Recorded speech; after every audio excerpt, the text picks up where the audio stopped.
Hey, what's going on? Miguel Lloyd, host of Life Full Circle Radio, and we're here. We took a few weeks off. It's summertime. It is what it is, y'all. So y'all just stay locked in. Make sure y'all follow us on all the social media platforms so you guys can know when we are live. We're gonna try to be more consistent. We will. We are. Look at that. New York Knickerbockers last night they're on their way to doing something that has not been done in over 50 years, which is win the NBA championship. And the way they did it last night was in amazing fashion.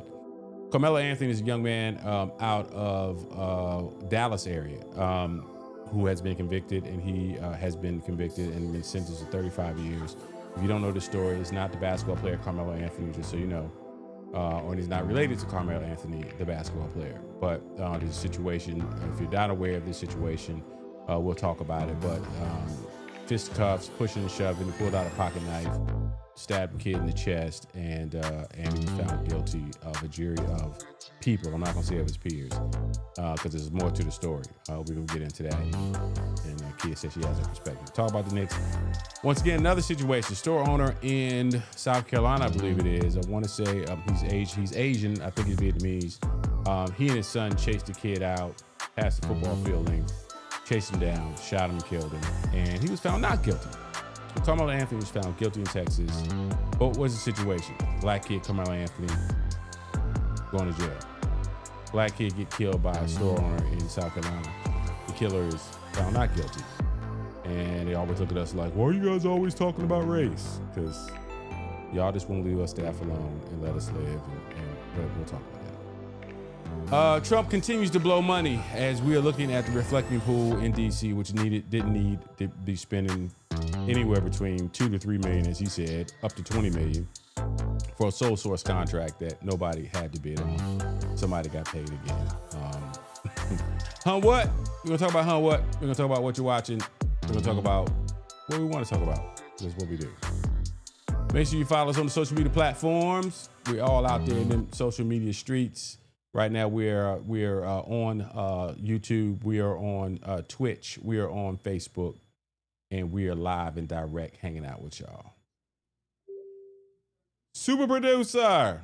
What's up? Hello, What's the word? stranger. Hey, hey, you got books and stuff. You read?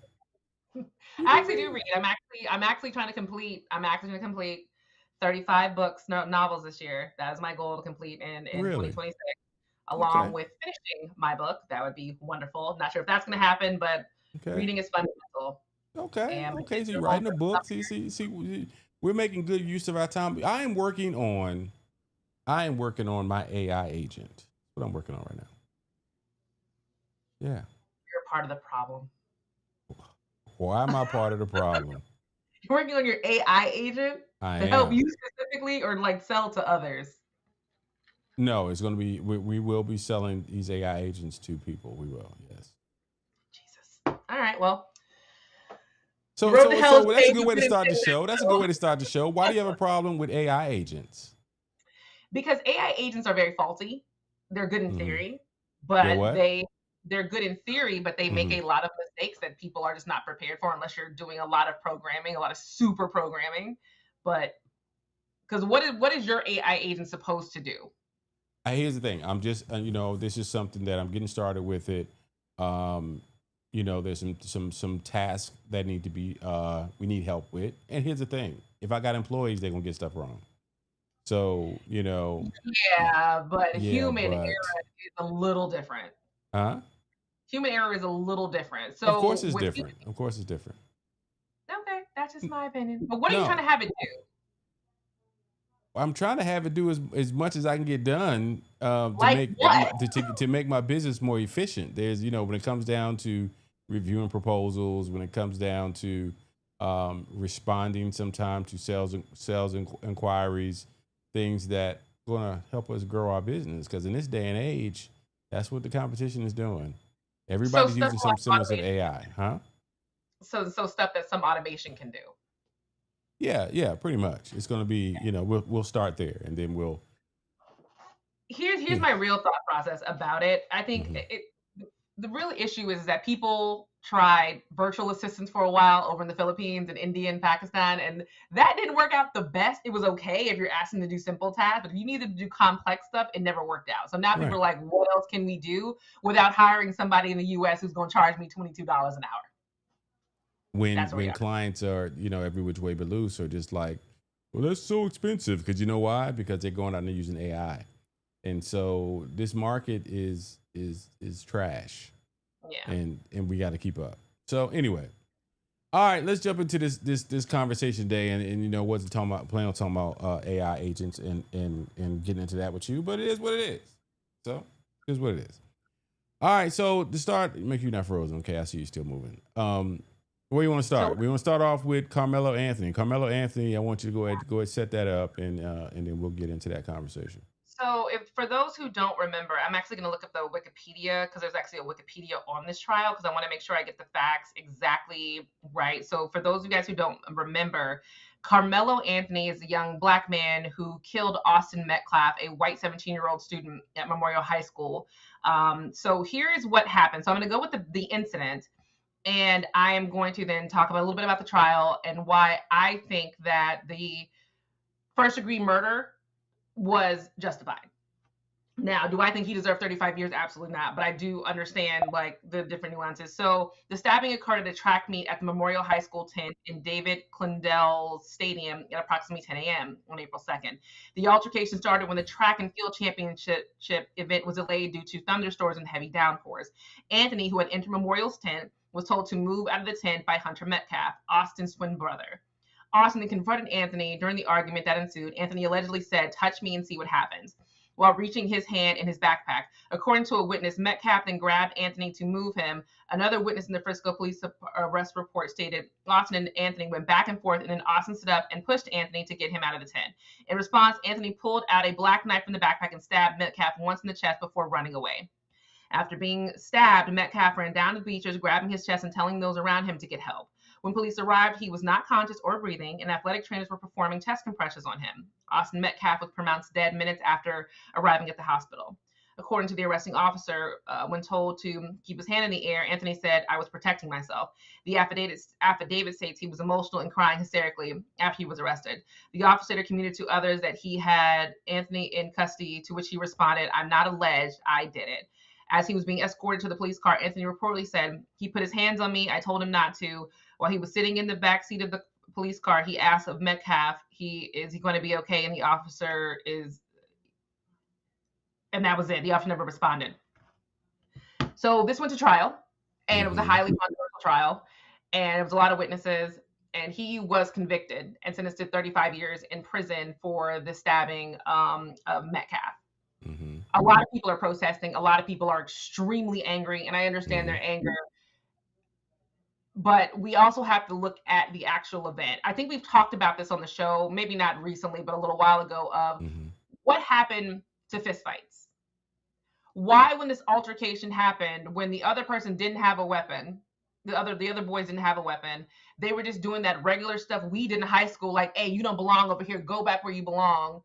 Like, "You don't belong in our tent, this is our tent, or this is our lunch table," or whatever. Why did Karmelo automatically go, "I'm going to stab you"? Why was that the original? Well, there's also a history of these kids bullying him in the past.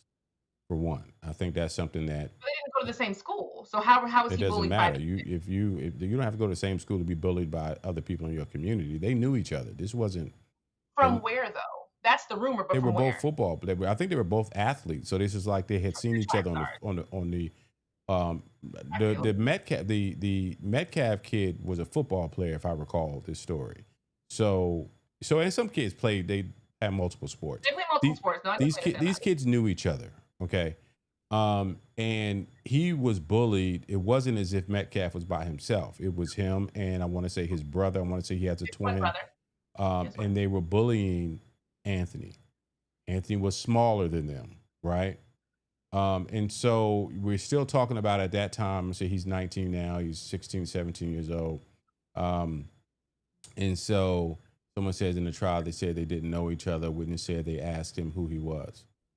I don't think it was ever proven that they were bullied. Now, were they being assholes to him that day, I 1,000% believe that. Do I think that those two Metcalf twins were some weird little creepy twins who probably how Noah and Leela are going to be like, hey, you mess with my brother, you mess with me? I believe all of that. Mm-hmm. But in that scenario, why was his response? Karmelo's response was, I'm going to stab you. Like, if you touch me, I'm going to stab you. Not, I'm going to knock you out, or we're going to fight, and we're just going to be on this floor brawling and both get suspended. Or because once again, he was by himself. He was by himself, and he was outnumbered. And I'm not. Don't get me wrong. I'm not justifying, but I'm talking about 17-year-old kids, and knowing that there's history there between. People say they didn't know each other. I'm not there. We're not there. If someone can, we don't know. Yeah, don't know. But we what we do know is that we're living in a very tense environment right now, as far as a powder keg of our communities. Now, he was not that was not a jury of his peers. When I see that they said that three African American folks who could have potentially been on that jury were kicked off the jury because they were educators. I'm like, why would that be a bad thing that they're educators? And that was part of the reason why they were kicked off this jury. Oh, I can explain that. Okay, please do. So the reason why as educators they were kicked off, because they probably see a wide variety of students, especially as Black people. They're Black people and they're educators. So they probably see how, certain kids, they struggle in school, they need extra help, they need extra support, and they might have more sympathy for Karmelo as teachers who see kids from all walks of life and all that. I can see why they were excluded. Was it right? No. Right, but then you also have images out there of the Metcalf father and the judge and the district attorney chumming it up, and they were buddies. And that's true. And the prosecutor should have fought harder to have that judge recuse himself. Now, did the prosecutor ever ask for that recusal? If he didn't, that's the prosecutor's problem. That is not anybody else's problem. Not the prosecutor. The defense attorney. The defense attorney should ask for the recusal. Is there paperwork that he asked, like, hey, you guys are friends? This is a horrible conflict of interest. And that's also, and if he did and they denied it, that's a massive grounds for an appeal. And there is an appeal. They are appealing this ruling for sure, because a couple of things that jump out that I find very interesting. Josh, I appreciate you engaging. He says there were other Black jurors picked, but they refused to show up for court. Only 3 came in, 2 of which Karmelo was innocent.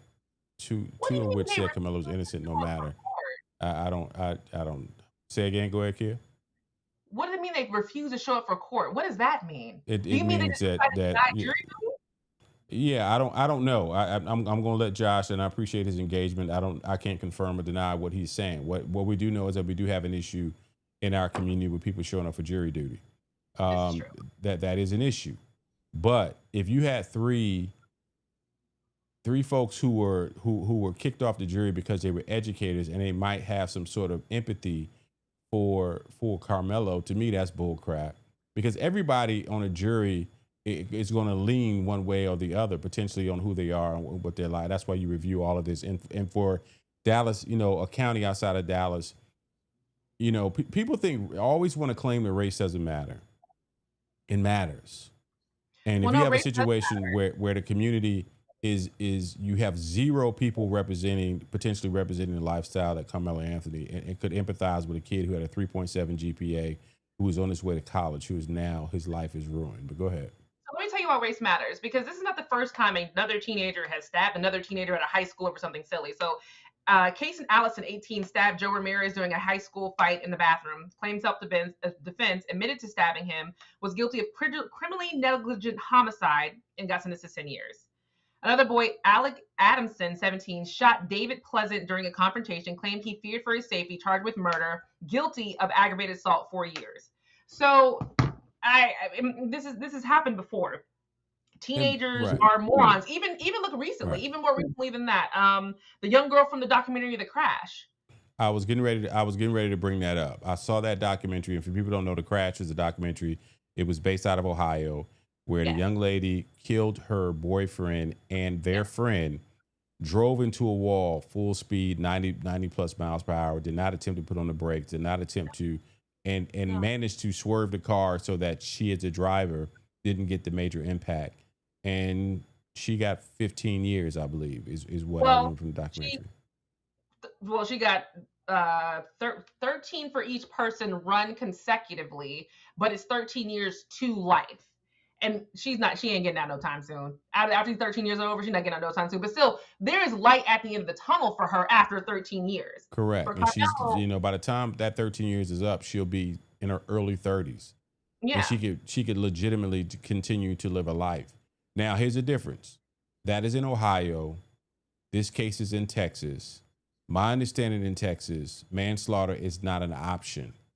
So there is no first degree, second degree murder in Texas. And help me to confirm that.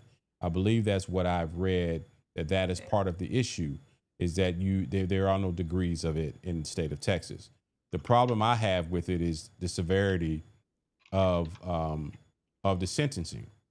35 years is a lot for a 17-year-old kid who did this while, he is now 19, but when the crime occurred, he was 17 years old. They're trying him as an adult.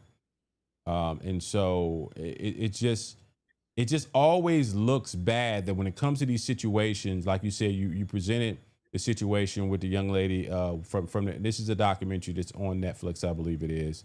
Yes, her name is Mackenzie Shirilla. And they've got social media out here, and people are, and you know what, people are have the right.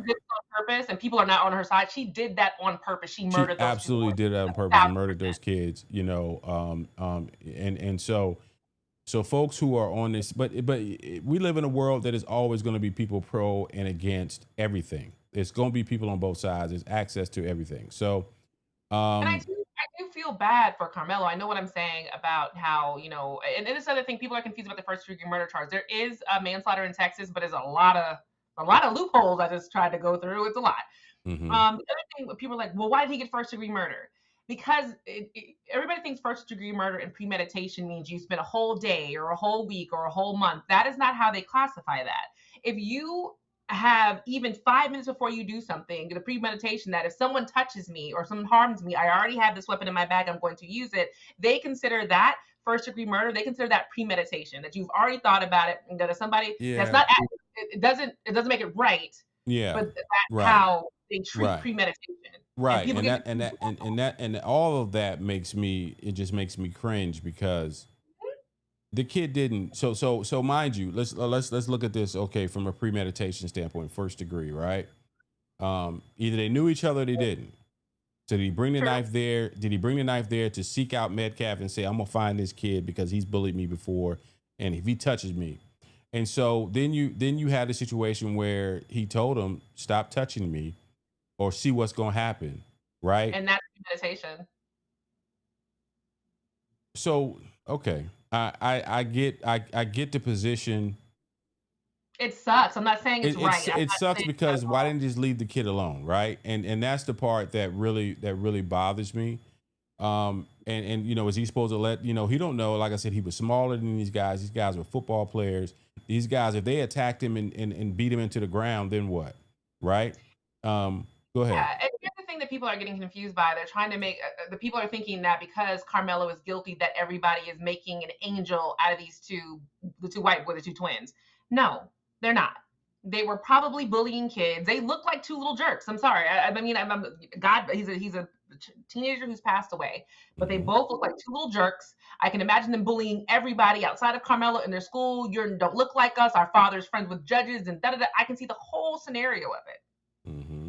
So no one is making them seem like they're good kids who have their life taken by Karmelo or the one kid. I won't say nobody. I won't say nobody. Are there people? Really? Yeah, come on now. You know that's part of the conversation, that they were just good kids who were just messing around. They were just, you think nobody is saying that. No. Need to go on social media. No, I don't think anybody really believes that. And the only person I'm really disturbed by is, the Metcalf twins' dad, who and we see this in a lot of these documentaries. Thank God for a lot of these documentaries. Sometimes we see these parents who put their children on these pedestals and make it seem like, oh, my child would never do that. Yeah, your child would. Mackenzie Shirilla's parents. the parents from unknown number who were like, my daughter would never bully another kid. And there's 5 kids like, yeah, she bullied me, she corn in my hair, she called me stupid, she kicked me when I was walking down the hallway. Like the fact that the father can't find a little bit of empathy and say, maybe my child did something wrong. I'm upset that he is gone. I hate that this has happened. But he is saying now this is his life mission to make sure that Karmelo it gets converted into a life sentence and that he never gets paroled and Right. all this kind And that's the part that always is just like, okay, what else do you want? And don't get me wrong, my God, we don't want to, I've got 3 lovely children, and I know it hurts for his child to be gone, right? But he's guilty. He's been sentenced to 35 years, right? And it wasn't like this kid went out, sought out, uh, uh, Metcalf. That was the day he was going to take his life. His kid was bullying, and this was the response. And really, if you look at people who kill others, people get as little as 5 years to two life sentences. So there's a big range depending on that scenario. So we'll see how this continues. But it's sad to see this young man, his life. 2 lives and 2 families are tremendously affected by what has happened. And this temperature in our country, it's just boiling hot. It just really is boiling hot, And this goes into our next story, the story of the death of Cyrus Carmack Belton. A South Carolina convenience store owner has been charged with the murder. Well, he was charged. He's been found not guilty. But the story is after allegedly chasing a 14-year-old boy and shooting him in the back after suspecting the boy shoplifted. The boy, Cyrus Carmack Belton, had gone into the store in Columbia around 8 p.m. Sunday and was confronted by the owner who accused him of shoplifting water. Yes, you heard that right. Water.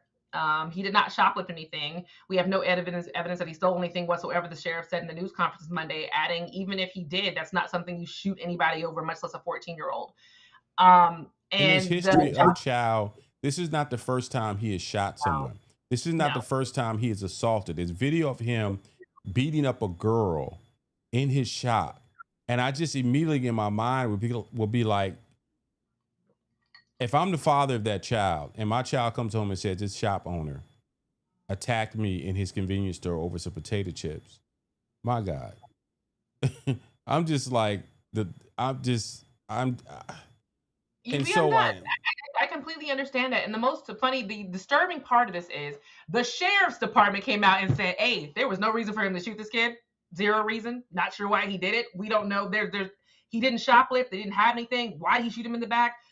This looks like murder to us. So the police department's on the same page. The prosecutor's on the same page.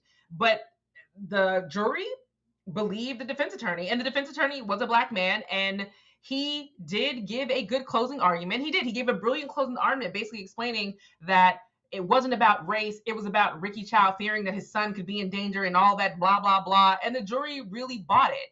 But it's disturbing. If the police, who are supposed to be what white people listen to all the time when it comes to these types of scenarios, are like, no, this didn't happen like that. And it's the value or lack thereof of Black life, and especially Black young life.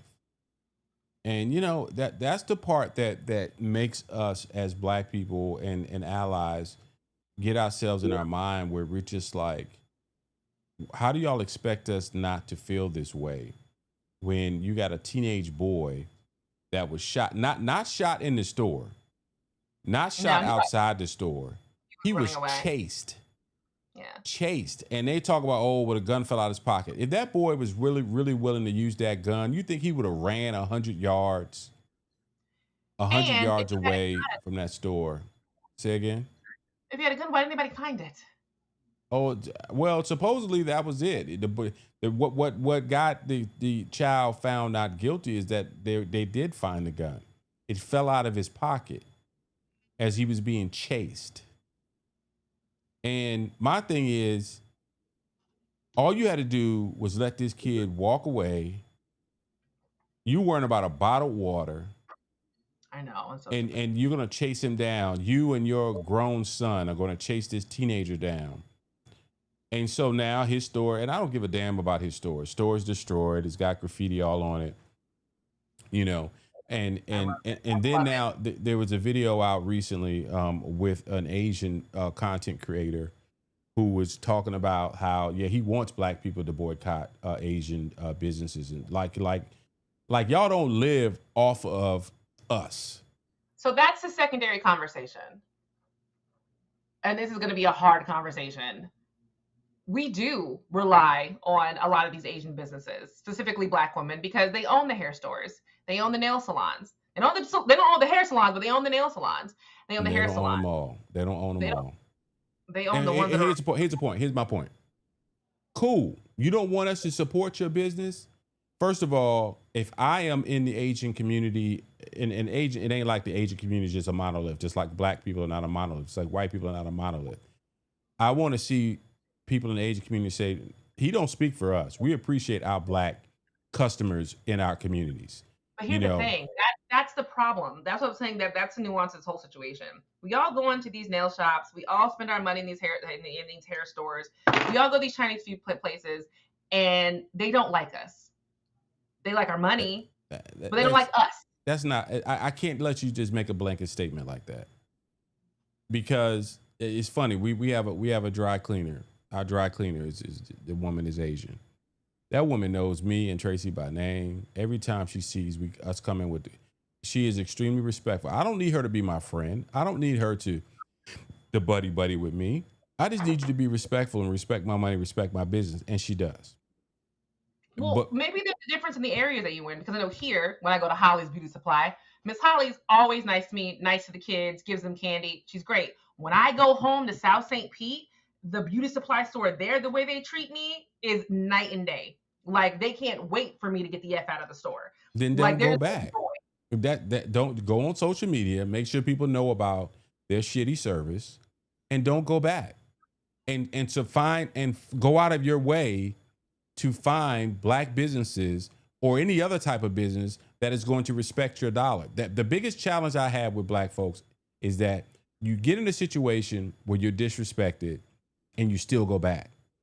They don't. About that for me. It's the fact that a lot of times when things happen, the Asian community is always like during COVID, when Asian people were getting attacked, they're always like, why aren't you on our side? Why aren't we allies? Blah, blah, blah, blah, blah. But when something like this happens, how many Asian allies have you heard after this verdict happened who have been on our side to say, this is wrong, he deserves to go to jail?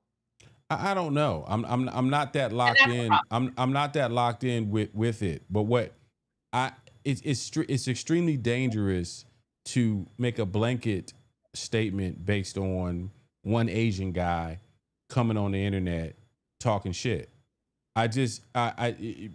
So I look at that and that's the part that makes me pause, because but we have to make sure we are focused on supporting our own, where we know the South Koreans are dominant in the hair culture, as you mentioned, when it comes down to hair, to the weave, to the product, blah, blah, blah, blah, blah, which I think is a part of the reason that one of the fastest growing areas where black folks are becoming millionaires are in the hair care industry, because you see a lot of women, a lot of people that are creating product and people like who are going natural, and they're not having to go to those places, right? And even funnier, what I've noticed is all the companies that are black owned, that are like expanding and getting big, they're not in the Asian beauty supply stores. They're not. No.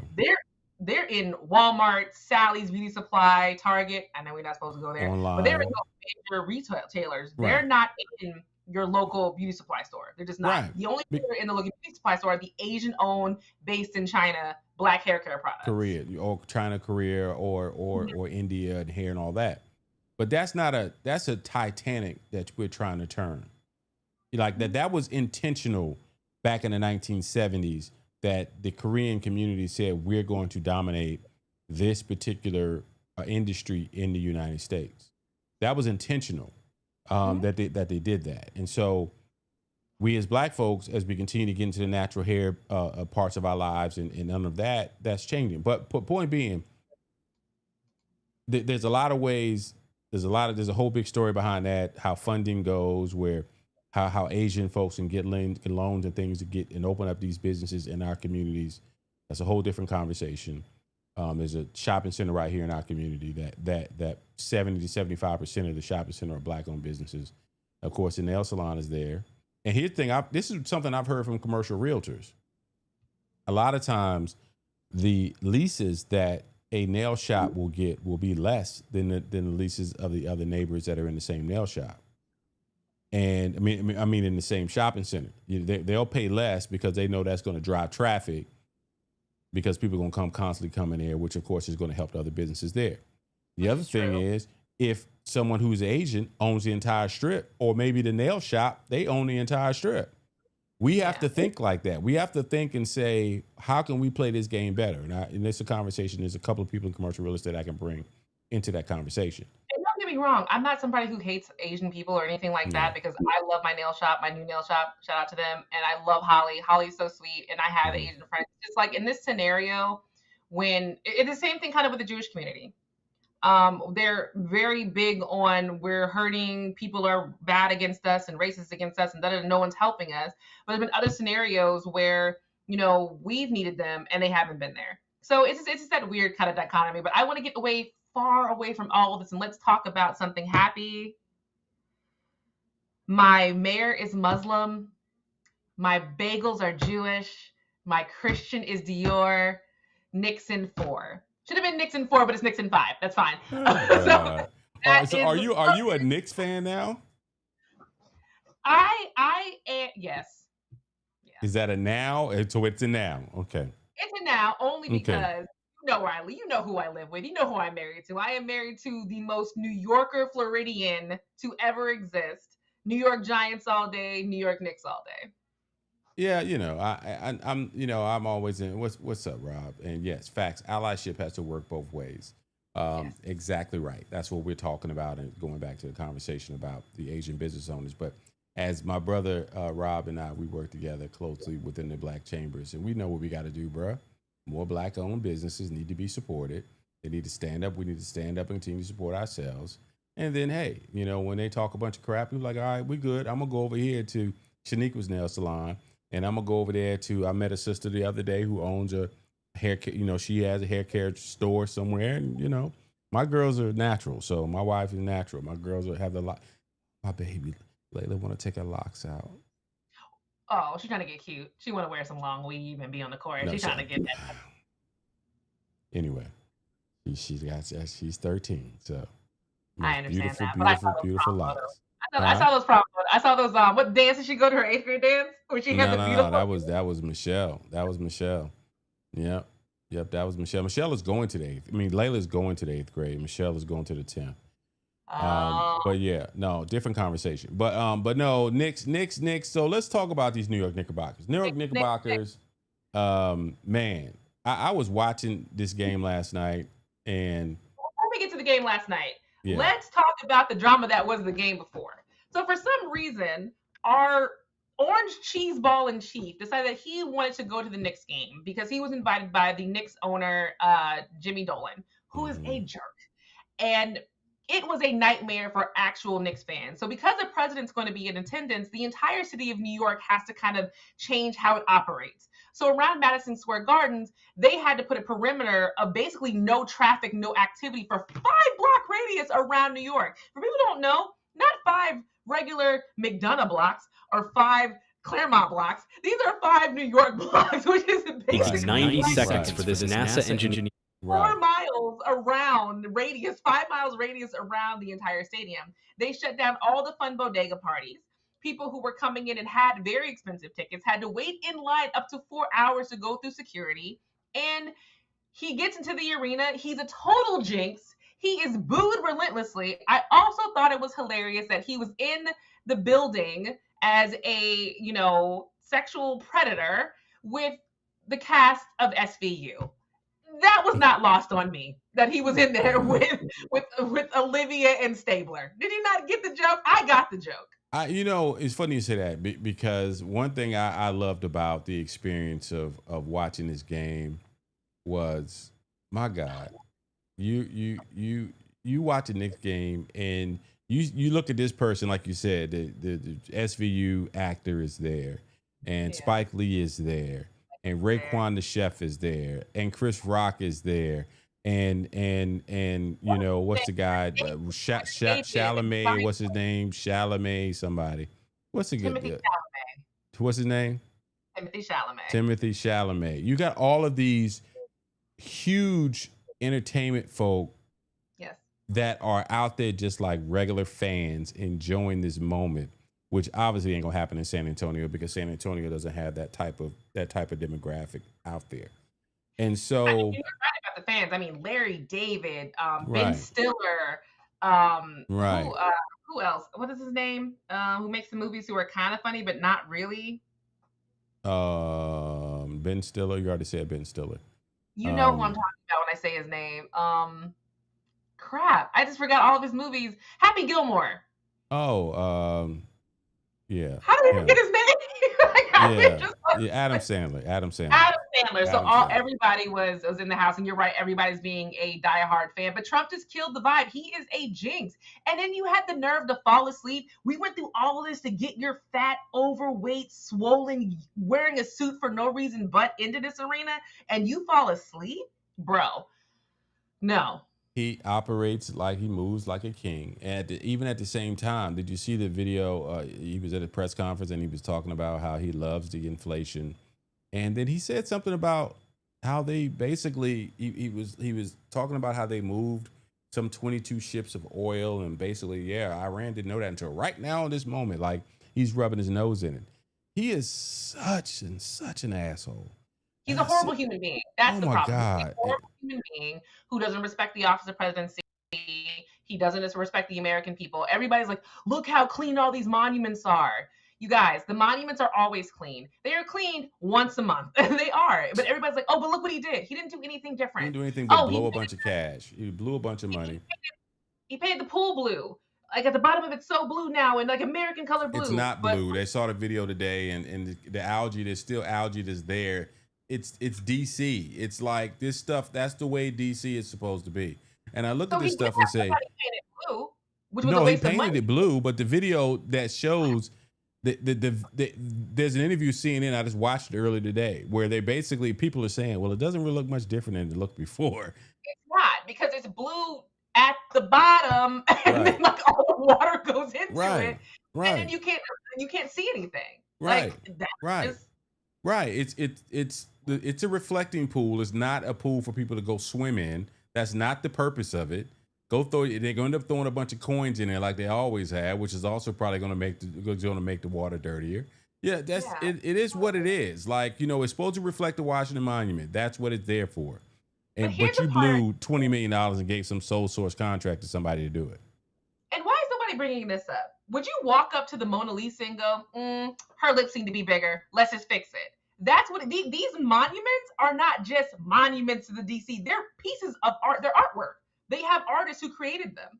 So if you wouldn't go up to Mona Lisa and do that, if you wouldn't go up to, the Trevi Fountain and be like, oh, this would look way better in purple. Why are we doing it with treating monuments like you can this dude has no respect. If it's not gold trimmed and doesn't have his name on it. And as we go back now, the folks, the judge made him take his name off of the Kennedy Center. Thank God. It's like when it's all said and done, you're out here talking about you love the inflation numbers. You're out here telling people that you don't care about what you're going through. While I was down in Florida a couple of weeks back and saw $6.50 a gallon of gas. And I'm sitting back and it's insane. And it's insane. This is where we are. And it's we don't see it getting any better anytime soon. And so it is what it is. All right. So as we were talking about the Knickerbockers, she was there in the game and they lost that game and came back last night. Amazing win. What? Game 4. That is my message to the world. That was lit. And here's my Game 4 story. I had to go pick up my mother-in-law from the airport. I get home.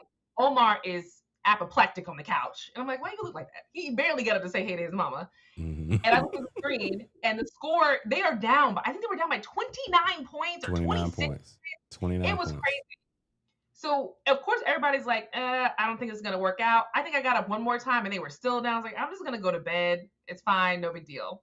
I wake up in the morning And I pull up my phone for Twitter, because what I normally do when the quiet of the house, and it says greatest comeback ever.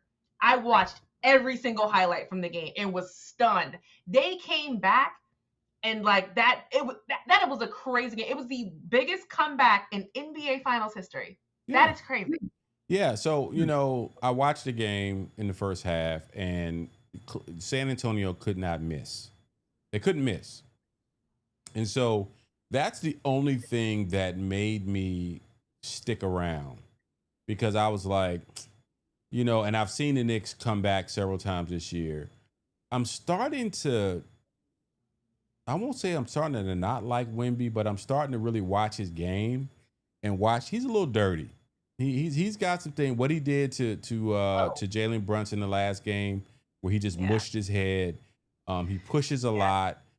He tried to trip up, then he kind of is doing the whole flailing thing and trying to sell fouls and all that garbage. And I never liked that. I never liked that when guys play like that.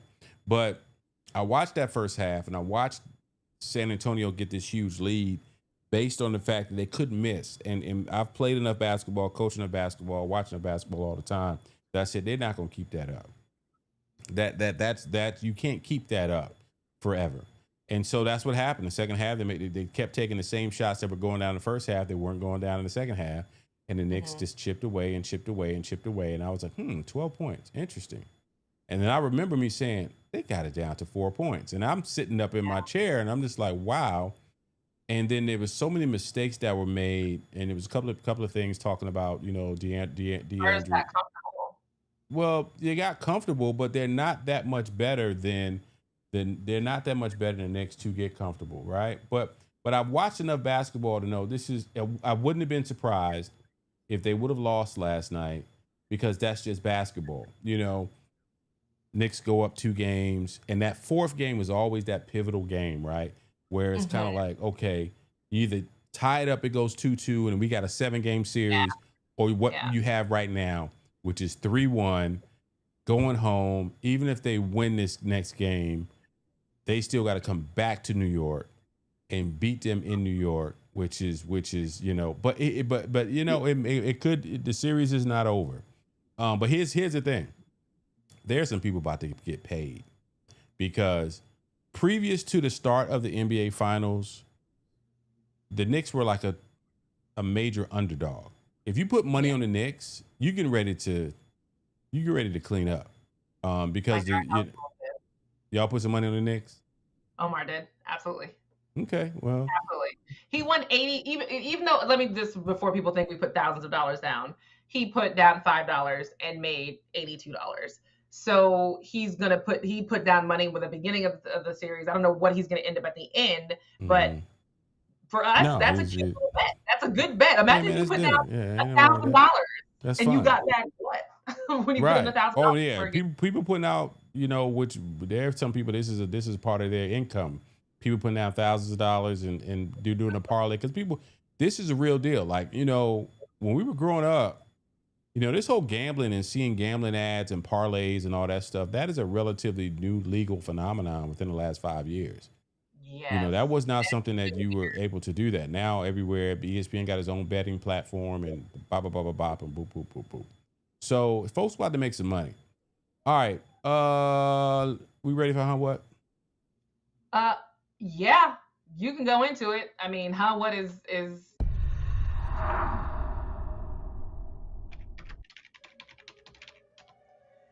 all right, what is very, very simple.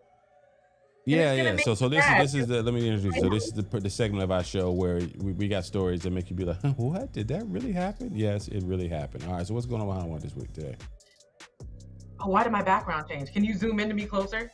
So can you tighten me up? Because you can see it in the background. It's the bed in the background. It is what it is. Keep going. We're not zooming. You moved your office, and now you're in the spare room, and it's got the bed. Yes, at least it's made. At least the bed is made. Go. Omar, fix it. Okay, so the UFC is coming to the lawn of the White House, whether anybody cares, likes it, whatever or not. Federal agencies and the UFC are spending at least $60 million to pull up the White House cage fight set to take place Sunday, which is President Trump's birthday. And it's not even some little cage. It's a giant, like, it's like a cage, like some kind of deathmatch cage. The funds have gone towards building an octagon fighting arena on the White House South Lawn, purchasing and delivering food, and paying up to 900 workers to remain on site since May 20th for the event's success.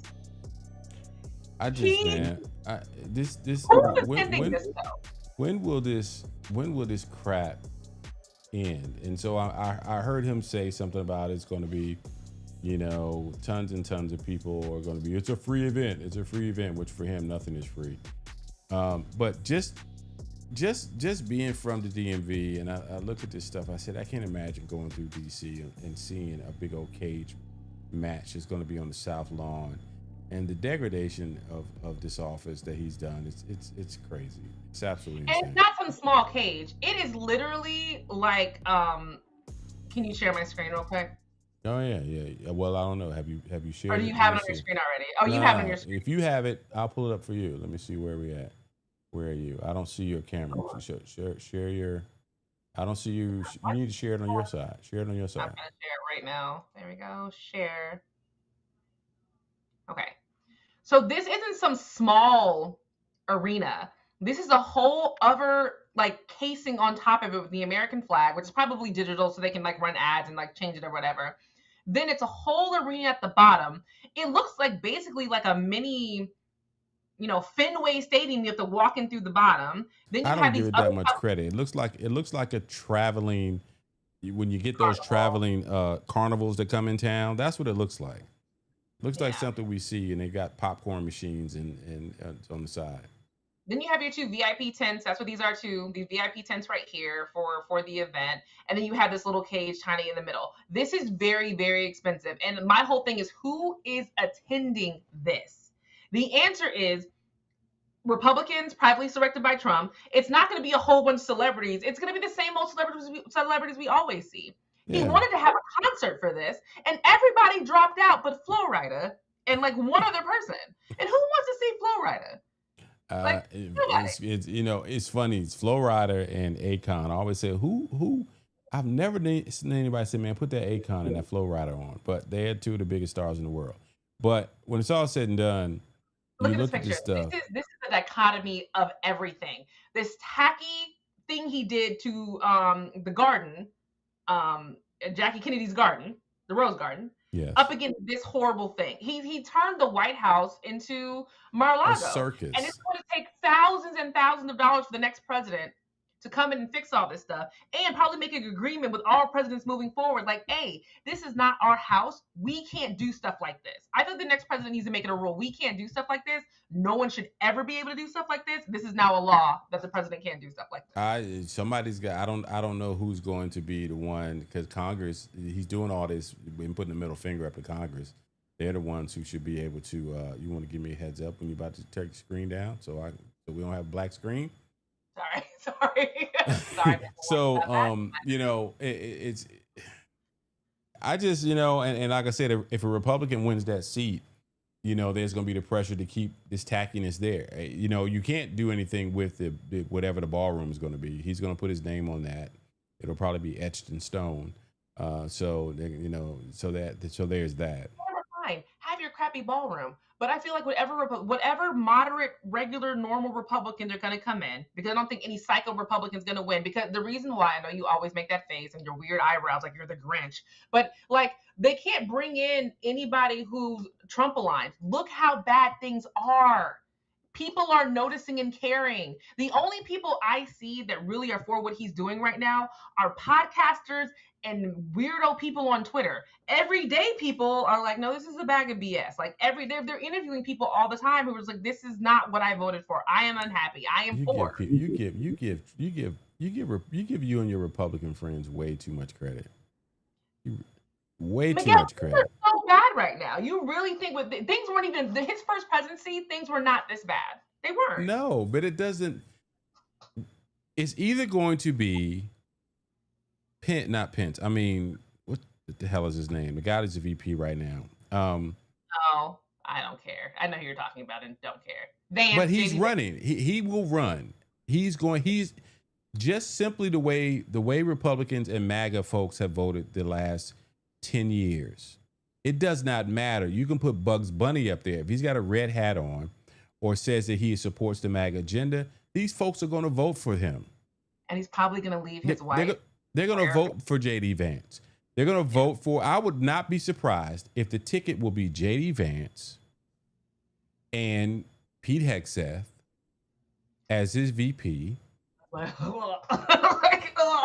And so now you have two young, handsome guys in their 40s that will be running. Huh? One's an alcoholic. They don't give a shit about that. They don't care nothing about them being alcoholics or pedophiles or cheating on their wives. What have we looked at for the last 10 years? These people don't care about that. Like Hegseth and this Department of War.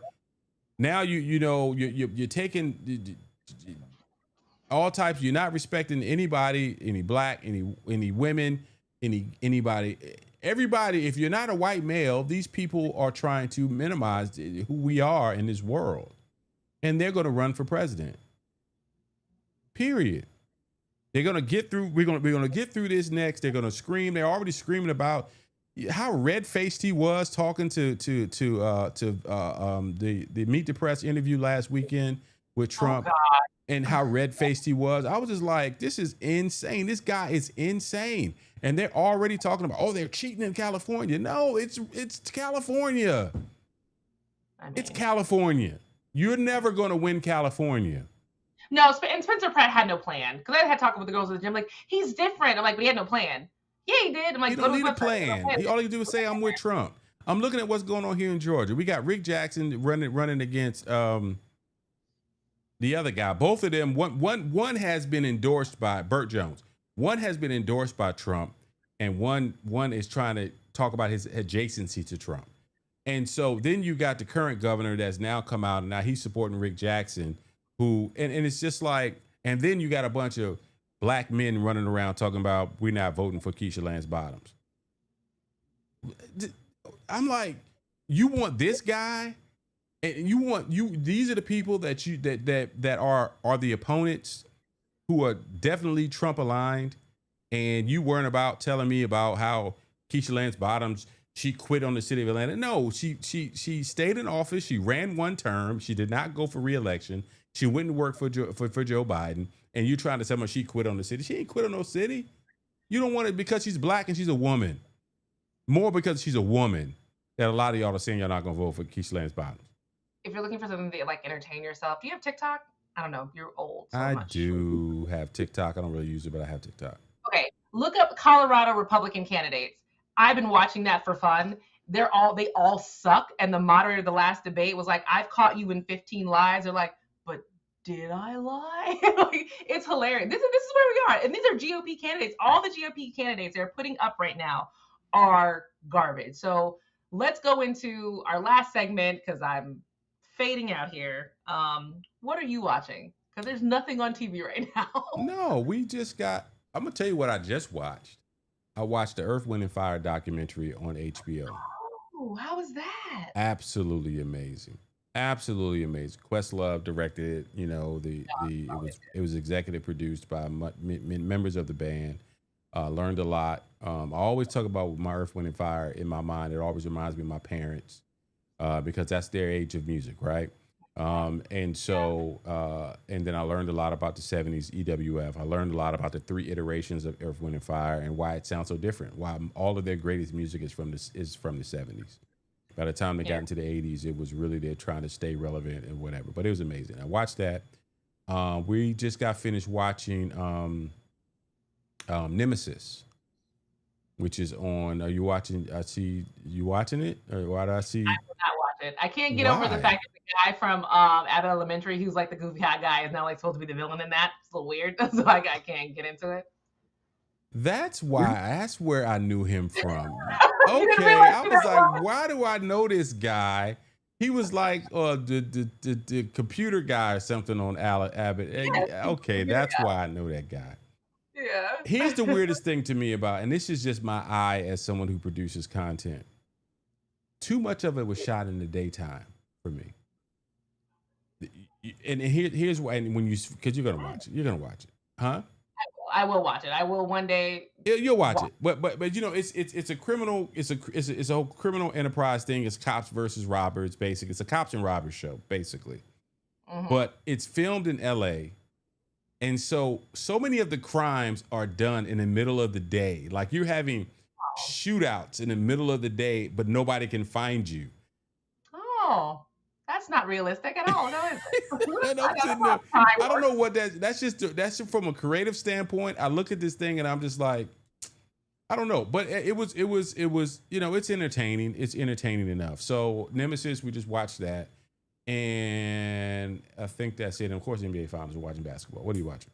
So I'm not watching the NBA Finals. I just watch highlights, but I watched the Crash documentary. Hold on, wait. You're not watching NBA Finals at all? You're just watching highlights? Something at 8:30. I wake up at 4:30 in the morning. Mm-hmm. While Omar is sleeping next to me. I immediately turn on Hulu and go through the entire highlights reel and watch the game that way, or watch it through my phone. I cannot stay. The fact that I'm awake right now is a miracle given to you by Jesus, because I am so tired. I'm right behind you. I'm right behind you. But so I suggest that you and Tracy watch The Crash on Netflix. That's the cold case about the Mackenzie Sharilla situation with the girl who drove her car into the wall and killed those two people. Yeah, I've seen that. We talked about that. We saw that. Yeah. Well, no, she saw that because she watched it with Michelle first, and I watched it. Yeah, go ahead. The Nature Boy documentary on Hulu. Definitely into my documentaries right now. I watched Nature Boy as in Ric Flair? No. Ric Flair, the wrestler. Yeah, play those crickets. Nature Boy. That's the only Nature Boy I recognize. What other Nature Boy? What was going on? Oh, Lord. So Nature Boy is a Hulu documentary about the guy who convinced a bunch of black people, he's black, convinced a bunch of black people to move to Costa Rica with him, where he started a cult, started abusing them, hurting them, harming them. He's in prison right now for life, but he started a whole cult where black people actually fell for it, which is the most interesting part of the documentary for me. Interesting. Okay. And then if I'm going full tacky, I am watching Love Island on Peacock. Should I be watching it? No, but I am. Let me tell you my quick Love Island story. You have a Love Island story? Michelle is watching Love Island. And her teammate was over, her good friend and teammate was over today. So I'm sitting in my office. The loft is right over my office. And I'm hearing it. And I'm like, what are y'all watching? And so I come up. It's so inappropriate. I'm like, oh my God. So I walk upstairs and I'm just looking, and Michelle says, you always come in when there's something inappropriate going on. It's probably the whole thing is inappropriate. And when I look at it, I'm just like, that's the weird thing. It's only inappropriate the last 15 minutes of the episode. Every time. That's the only inappropriate part. All I know is that I walk up in there and I said, this is damn near soft porn. Turn that off. Were they all wearing white with the paint and the stuff? They were all in this. And here's what I told them. I told both of them. I said, guess who else had a big old bed like that? R. Kelly. What did you say, R. Kelly? Diddy. I said, no, that episode was inappropriate, because even my husband woke up to go to the bathroom because I'm watching it early in the morning. He's like, he just looked at me and just shook his head and got back in the bed. And went right. Like, what in this Sam Hill? What is this you watching? So anyway, all right. We appreciate y'all for hanging out with us. I have to look at next week. Next week, my kids tell me at the last minute, oh, there's a game. Oh, there's something over there. Oh, so just stay close. We'll be around. Figure it out. Peace.